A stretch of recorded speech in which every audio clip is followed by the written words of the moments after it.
Welcome back. We last left off the episode with me doing my level best to impersonate the ancient caveman, or possibly just a whaling ship, and attempting to render down several species worth of lubricant extinct in the name of pointless over-advancement of my technology base to solve a problem that I don't have, for reasons that I made up, to do tasks that don't need to be done. So, typical Goose Friday upload energy.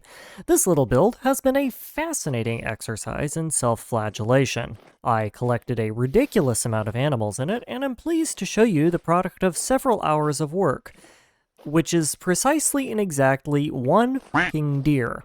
Or actually, I think that's a caribou, but I digress. You see, it turns out either I built this thing in a very incorrect location, which, let's be real here, is entirely possible, or Vintage Story just has a problematically enthusiastic appreciation for rabbits. Or possibly they're breeding. They're rabbits. They might just be breeding. Now, I like rabbits as much as the next goose, which is to say that I am utterly indifferent to their existence unless they try to eat my breakfast. But rabbits are not really known for their rich fat reserves.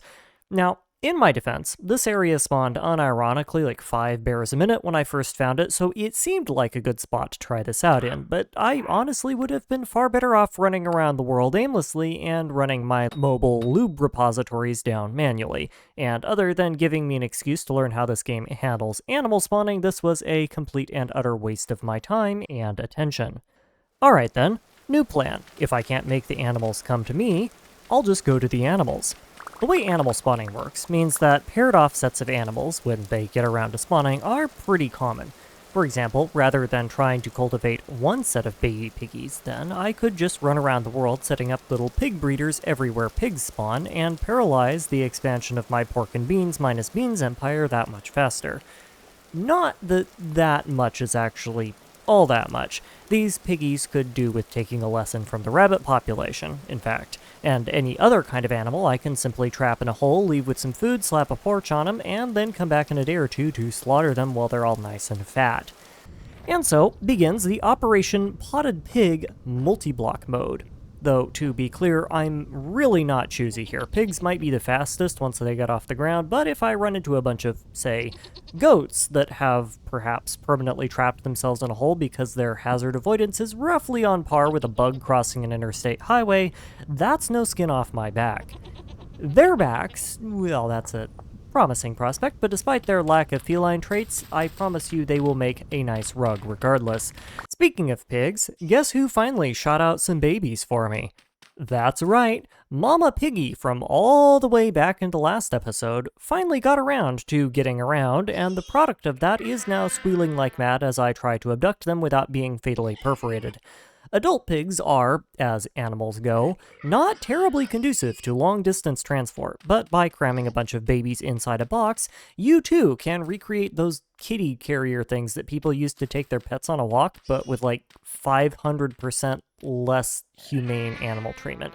The pigs naturally object violently to this and will actually die of probably severe brain trauma if you leave them in there for too long, but if you're only traveling short distances, that is not a major concern, and famously, thinking clearly is not a prerequisite for having children. So for our purposes, it doesn't matter if I shake the babies on the way over.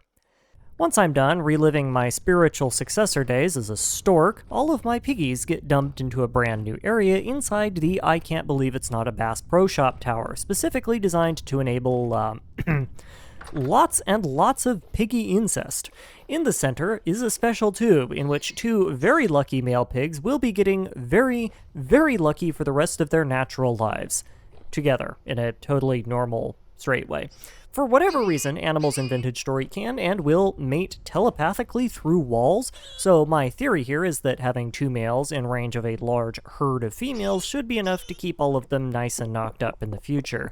The lady pigs, meanwhile, get to live in the hay-strewn area outside and will do nothing except create many successive generations of piggy babies, which will allow me to repeat the process all over again. Domestication only cares about the domesticity of the female line, ironically, so my need for male pigs is now entirely over, and any males in the future can be separated out, raised for slaughter, and butchered, allowing me in some small way to contribute to the destruction of the patriarchy, one pig at a time.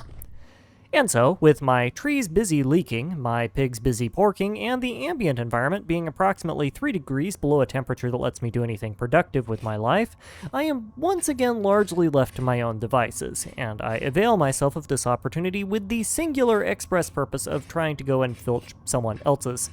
In other words, we have a dungeon, to loot, and a boss, also, to kill, possibly. Predicated on me locating the stairs down to the bottom of what is very clearly a boss arena, which seem to have suffered an unfortunate case of bad engineering and appear to also have been the only set available. Cool. No stairs, may as well explore. There appears to be several layers of stuff here to look through, and while most of the rooms are largely aesthetic nonsense, this one particular room sticks out if for no other reason that there are crates of coal nearby that I am allowed to steal. I'm, for some reason, also allowed to pick up coal off the floor, in clear violation of the previously established rule of me not being able to touch anything, and there is also a chest with a bunch of unlit torches right next to a large metal cylinder labeled boiler. Now, I'm not the brightest of bulbs, but something tells me I should probably put coal in the boiler and light it, so I do that. There is also a back door here, which I rather expected open when I did this, but no, this just seems to have turned the lights on. Alright, cool. Let's get exploring. Status update number 1. I have explored and found money. That is all. Moving on. Status update number 2. After hacking my way through rather more monkeys than should have been able to naturally spawn in a room of this size, I located a scroll written by some dude whinging on about his current status of gainful employment. Most critically, he mentions fueling a boiler, which I have already done, and a gasifier, which I have not yet located. I wonder what I should be looking for to progress. Status update number 3. After exploring the Ding Dong Depository, or if you absolutely must use the boring name that whatever blizzard lived here before me was working with, the Bell Workshop, I discovered a fancy gear, and a note saying that I probably had to do a thing with it to repair another thing somewhere TM. There are also apparently some mines located somewhere that I can steal a pump from, and I am also theoretically able to enter the library from a maintenance room because, naturally, I too like building doors that can only be opened by complicated mechanical gadgets instead of, doorknobs. Also, great time for Temporal Storm, game. Just really fantastic. Just lay it on me, why don't you?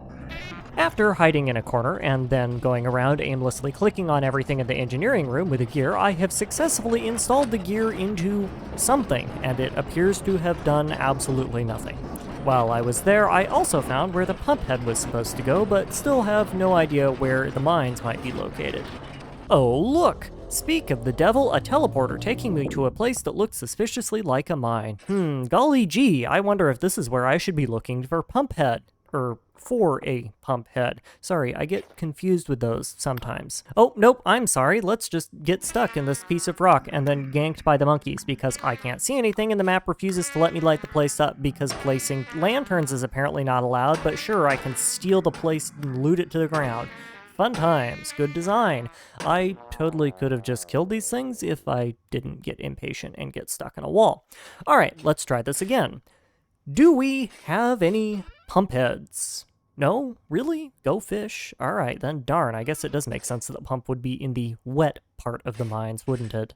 Status update number whatever.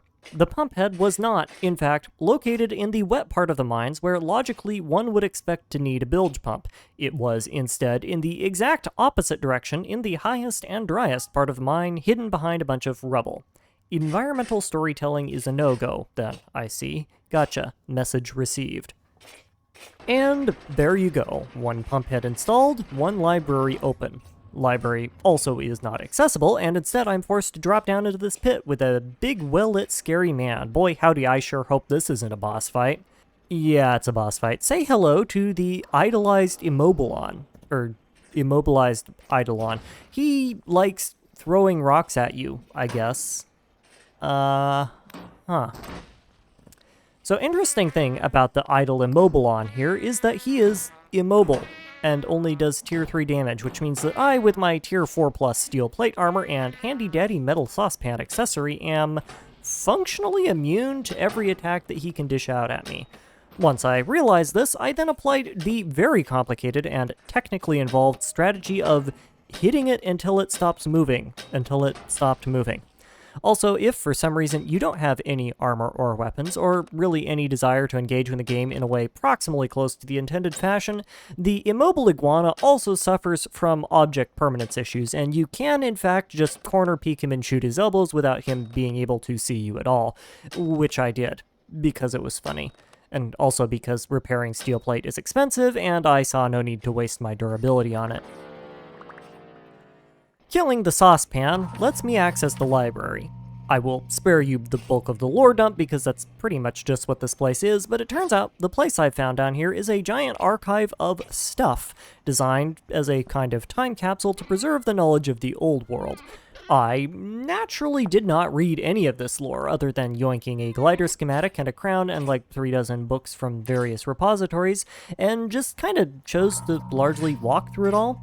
Killing the Eidolon also did nothing to allow me to loot the place, so my treasure hunting is limited to the contents of broken chests and random display cases, and as much as I like the look of the place, if I can't steal it, then I'm not all that interested. Naturally, during all this, I found the gasifier, whoever it was, mentioned earlier, after I looted the entire library in the pitch black. Turns out the gasifier makes gas to power all of the gas lamps. Who'd have thought? This does raise one last question, however, which is, what is the thing in the middle if not a boss room? This is unclear, or possibly was clear and I just chose not to read the part that explained it. There is a path down to the base of it, but unlike everything else in the game, whatever material it's made out of doesn't have any flavor text when you hover over it, and it's just kind of there. I tried throwing torches on it from above as well, and I either missed, which, possible, or it just doesn't have anything sticking out for them to land on. Just by looking at the silhouette of it and the lights, I would guess maybe it's some kind of drill, but its purpose is still unclear to me. There is an item that you can make that lets you see in the dark, so I suppose I'll have to wait until I make that to know for certain, but for now, at least, it's time to bail. I'm low on munchies, appear to have stolen everything worth stealing, and have a quest item for Treasure Hunter Dude and glider blueprints to play with. First things first, the glider. This weirdly cheap thing claims to be able to allow you some semblance of flight. So my first thought is, oh, obviously, it's an elytra. I wonder if I can abuse this for an absolutely busted increase in my overall land speed quotient, and the answer is sort of, if you try really hard. I'm not convinced that this glider is actually all that good, and I definitely don't think it's worth sacrificing 6 inventory slots for, but it does at least seem to allow you to cancel fall damage, and either my head is incredibly hard or the game doesn't care when you run into walls and stuff. What it doesn't do, however, is fly. You can technically glide by a certain loose definition of the word, sort of, but air friction seems to be calculated much more aggressively, and unlike in Minecraft, where if you play your cards right, you can literally fly forever, the player's vertical momentum is difficult to build back up once you pitch up again, so it's not going to let you get very far. Your glide coefficient also sucks, to the point that the time that it takes you to gain altitude, you could have just sprinted to where you're gliding and back again. Of course, most of the time, I never bother wearing an elytra for flight, because I find its real utility is ground pounding. Thanks to a quirk of how Minecraft's elytra preserves your momentum, and how the Minecraft player model interacts with collisions with the terrain, if you time it right, you can face-first bash yourself repeatedly into the flat terrain over and over while falling to build up a ton of lateral speed, since the game thinks the player is constantly in a state of falling. This tech sort of works in Vintage Story. You can definitely speed boost for some definition of the term, but momentum bleeds off too fast to accumulate, and you end up having to pitch down so much that you're just spamming your spacebar non-stop. In short, the glider is a fun toy, but there's way better ways to mitigate fall damage, so thanks, but no thanks. The Treasure Hunter, on the other hand, is a bit more useful. Your executive summary is that he recognized one of the places mentioned in the Library of Lore Dump and gave me instructions to visit it. He also warned me that it was, quote, very far away and would be a long, arduous journey, which is hilarious because it ended up being 200 blocks south of the chalk mine that I've been pulling chalk from for the entire previous 2 episodes. Yeah, but that's real far away. I didn't know if I can make it. The other thing he does, however, is offer to sell me an elk for the arduous commute that is walking to a teleporter and taking a stroll through the woods. I certainly am not going to be the one to tell him that I can warp over to the place and take a jog and be there in about 5 minutes flat, so I offer him 100 rusty pieces of metal I found in some boxes, and in return he pulls a fully grown bull elk out of his rear end and sets it on the roof of his house for me. After a bit of confusing fumbling, I locate the appropriate spot to insert a saddle into my elk, get the elk off the roof and on the hoof, and hoo boy does this thing put on miles. Elk are basically the horses of Vintage Story, except a fair bit more horny, and a fair bit less coordinated, by which I mean this thing handles like a front-loading washing machine with a cinder block in it. In exchange for vibrating my giblets into my Neister, however, I now no longer need to slim it on foot like a peasant, and can now rely on the wonderful invention that is animal abuse to solve my transportation tribulations. Sort of.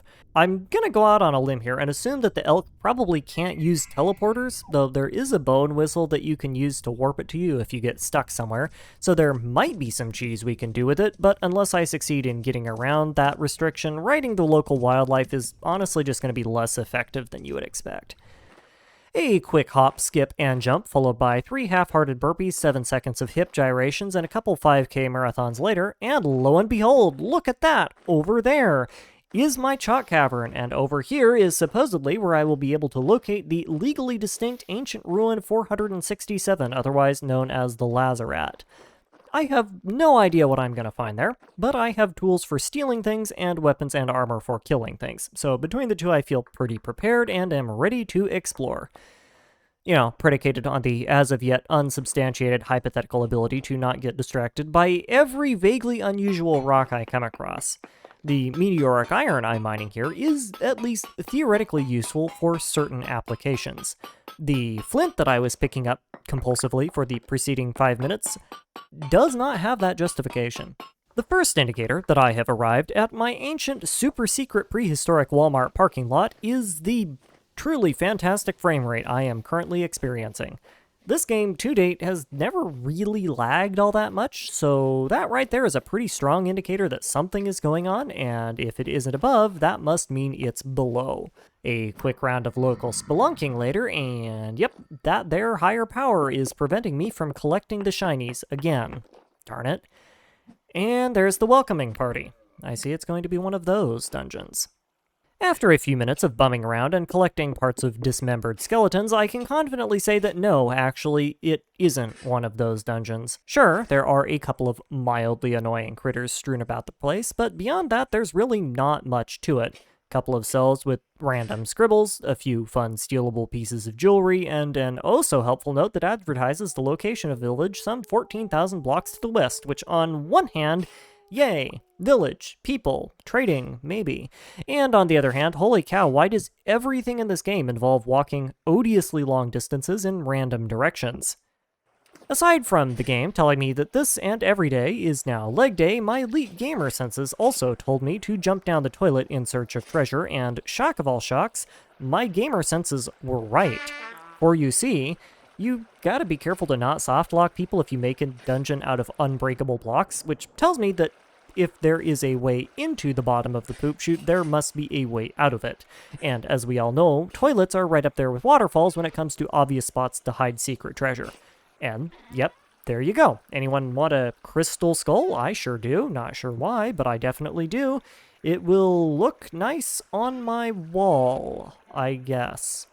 It's only after I come back home from my trip that the obvious question dawns on me, which is that if I can shoot myself across the known universe with a teleporter, why am I assuming that I can't do it with an elk? So I did some digging, literally, because cramming an elk into a cluttered broom closet is somewhat functionally impossible, and for some unfathomable reason, the people who built this network of very important teleportation nodes decided the best way of deploying them would be to stick them underground in inaccessible caves buried under piles of used furniture.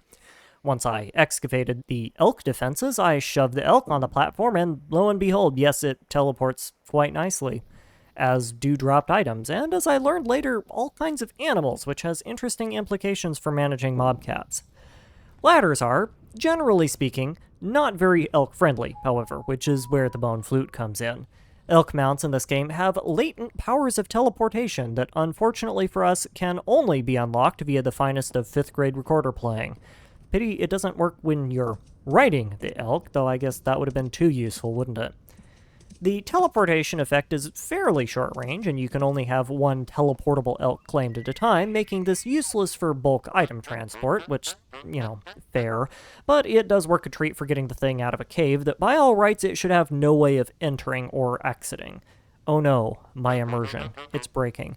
So anyway, after a full 24 hours in-game of riding the Elk Express, several things happened. First, I developed a sudden and inexplicable appreciation for the concept of roads, motor vehicles, and prescription strength anti-nausea medication, alongside a proportional lack of appreciation for caves, hills, water, trees, shrubs, grass, and really just about anything that isn't perfectly flat, level dirt. Elves might be faster than walking, technically, but the experience of riding one on rough terrain can best be compared to trying to smuggle a piston factory up your prison pocket, and is something that I really could have done without experiencing. Second, I found the town. It was not hard. The giant open field surrounded by lag was something of a clue. Your executive summary of talking to every NPC in this place is that this town is Nadia. It's a village that has people with jobs, and sometimes those people sell things that are largely useless to me. The only exceptions to this rule are a weird loot box thing that can give me old ruined decorative items and aesthetic stuff like pots and paintings. Neat? Yes. Not worth the commute. What is worth the commute, however, is that it unlocks the next stage of my questline. My job is now to go to some so-called place of devastation, steal a magic wingding, and deliver the wingding to the cave of some dude named Tobias that has a whole lot of religious symbolism surrounding him. Naturally, both of those locations are miles away and will require several days of blasting my butt cheeks on the back of my elk. Excellent. I was just starting to feel not sick to my stomach. If the blasted heath and my sudden spontaneous ability to hop back and forth in time wasn't enough of a clue, the lag certainly is. Welcome to Devastation, henceforth referred to as Big Shaft. Population, me, bovine butt blaster, and some random monster called a mad crow whose health bar has been glitching in and out from the top of my screen for the past several minutes. And also, several thousand of my newest frenemies. We are not on speaking terms, but they still know how to get their point across. The gimmick here, as far as I can tell, is a classic game of flipping between two instances of the same structure to overcome obstacles that are only present in one. It's an oldie, but a goodie. Near as I can tell, the first part of this whole adventure is basically a tutorial on how the flipping system works. There's some navigational puzzles, bit of exploring, and despite the past supposedly not being able to be changed, I am still somehow capable of stealing it bare and looting everything that isn't nailed down, so take that whole predetermined past nonsense with a major grain of salt. Either way, I made my way through the whole thing, cracked open the front door that is clearly a checkpoint, stashed my stuff on the pack mule, and moved on. The next bit is parkour in the dark. Not exactly my cup of tea, even though there is an elevator checkpoint system that I only realized like 20 minutes into the whole debacle, and you can bet I felt mighty stupid once I figured that part of it out. So anyway, I climbed the tower. It's now boss fight time.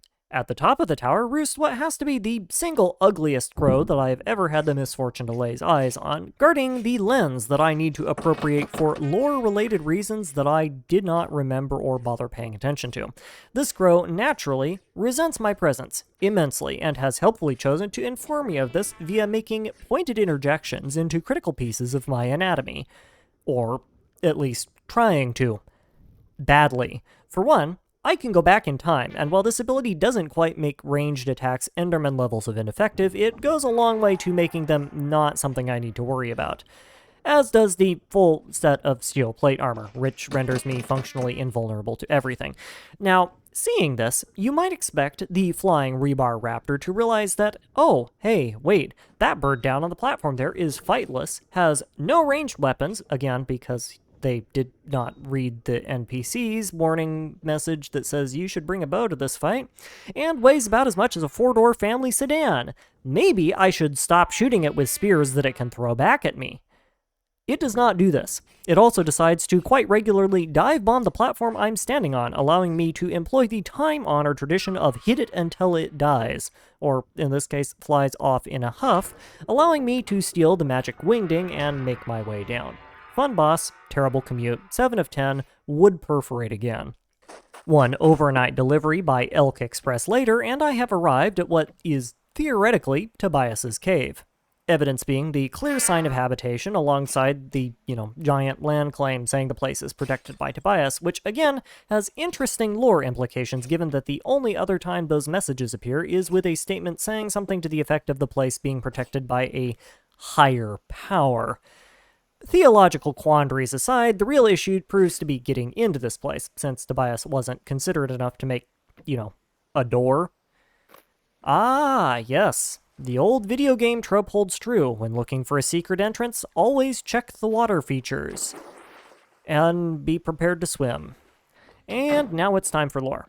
Your executive lore dump is as follows. Tobias is a dude who does stuff and things, and in return for giving him his fancy crystal bird magnet, I have been rewarded with schematics and parts to craft a teleporter doodad that lets me warp back into his basement whenever I want, 4 loaves of toast, and 68 gold nuggets that I liberated from his repository of random equipment.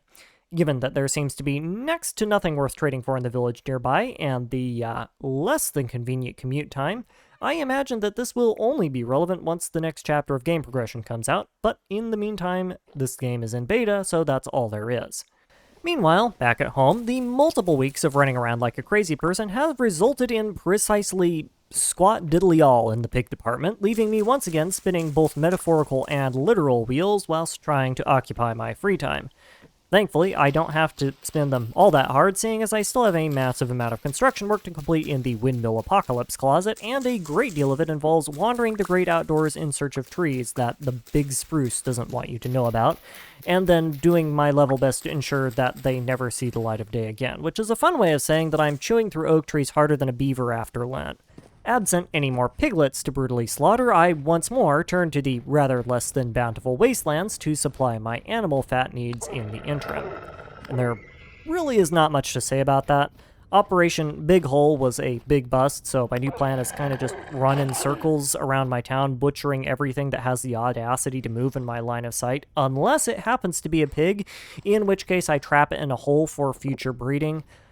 Honestly, when you put it like that, it kind of sounds dystopian, but that's animal husbandry for you, I guess. If nothing else, it's finally nice to tip the bear to goose KDR in favor of the objectively superior species.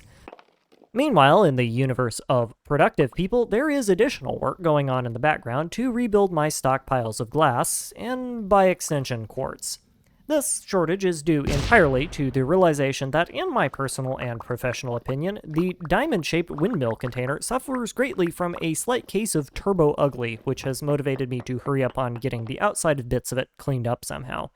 I'm still a little uncertain as to how I will do this, mind you, because I am quite literally making this up as I build it, but there's probably going to be a lot of glass used, so it's digging time. The fact that I also like gold and silver is, in no way a motivating factor for this. While I'm at it, bronze. It might not be quite as shiny and pretty as gold or silver, but it's pretty close, and in exchange, getting an ingot of it does not necessitate the detonation of an entire quartz vein. All of this will eventually be turned into lanterns, of course. Giant megastructures require giant megastructure amounts of lighting unless you also want giant megastructure amounts of monsters taking giant megastructure bites out of your rear end. And whilst the forge hammer of the gods might not be ready yet, I can still get the materials prepped for it. Somewhat surprisingly, this necessitates rather a lot of copper mining in addition to all of the tin that I grabbed earlier. It would seem that, while substantial, my reserves of copper are not inexhaustible. Now, conveniently, rich sources of copper are about as rare as dirt nowadays, so much so that I don't even bother marking them anymore, so this is in no way at all a concern. All I have to do is bung myself down literally any hole, deploy ore bombs in the general proximity of any rock face ever, and then copper magically falls into my pockets in a process that can only generously be called mining, and would better be described as sneezing in the general direction of a penny factory. Yeah, I think that will handle the copper shortage for a bit. Absent anything better to do while all of this stuff smelts down, I ended up playing around a bit with the chiseling mechanic again. As a refresher, technically speaking, you can customize every single voxel on every chiselable block in the game by applying materials to that block and then replacing the voxels with those materials. The caveat is that there is no way to do this in bulk, so every block you do this with has to be customized one block at a time with no way of replicating the effects, and for highly detailed chisel builds, it takes absolutely forever. Most of my chisel usage has just been to carve out relatively large low detail areas into the faces of my buildings and give them a little bit more of depth, for instance. With that in mind, this little side project should tell you how long I've been smelting ingots and waiting on the pigs to breed. I started out by wanting to make a sphere, and then all of a sudden I was an hour in, and this happened. I don't even know what it is, other than round and shiny and somehow made of glacier ice, despite that presumably, melting. So, yeah, I'm not certain what I'm going to do with that, but sure, it can be a nice decoration for the pulverizer. If you ever wondered why my video upload rate suffers from delays, it's this sort of thing right here, but at a massive scale. All of this stalling did at least accomplish one thing. The next round of pigs gave birth, netting me a whole host of piglets and a pen of extremely violent mommy pigs that aggressively object to me attempting to occupy said pen. Not gonna miss when that trait gets bred out of them, that's for sure. Still, this is a pretty substantial progression point. I now have not one, but 3 somewhat feral breeding sows, and if you figure the population of females doubles each breeding cycle, then by the time I have fully domesticated pigs, I'm going to be sporting over 1,000 of them in various stages of tameness. And when you put it like that, maybe I should be worrying about the crop farms. Regardless, that population explosion is going to be an issue for future Goose to deal with in a later episode. For now, thank you for your time, and as always, I hope you enjoyed.